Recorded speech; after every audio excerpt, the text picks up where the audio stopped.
good, Alex. Collin, just looking at the stats today, it looks like putting was maybe the main key to your round. Does that sound about right? Yeah, saved me 2 to 3 times. You know, when you're playing all right and you're not really making too many mistakes, you want to make those big par savers. And obviously, I capitalized on the birdies, but the big, 10, 15 footers even for par, that kept the round just giving me a little life, and that's what you kind of need when it's not feeling 100%. Did the course play any different from yesterday?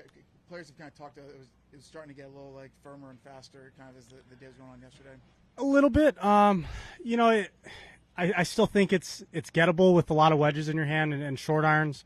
You just have to hit your numbers, and you really have to be diligent with where you're trying to land it. And I got lucky on a few, and other ones I just haven't really quite had the distance control I need to really make a run. So hopefully we get that dialed in for the next 2 days. Do you feel like there's been some improvements in the game from Augusta to this week so far?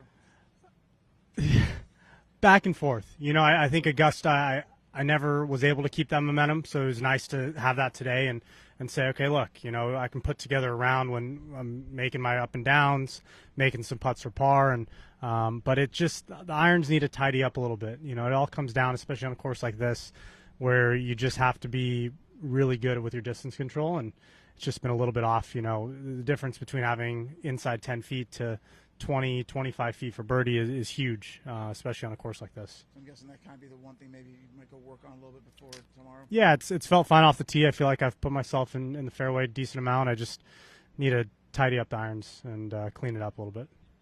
Thanks, Collin. All right. Appreciate it.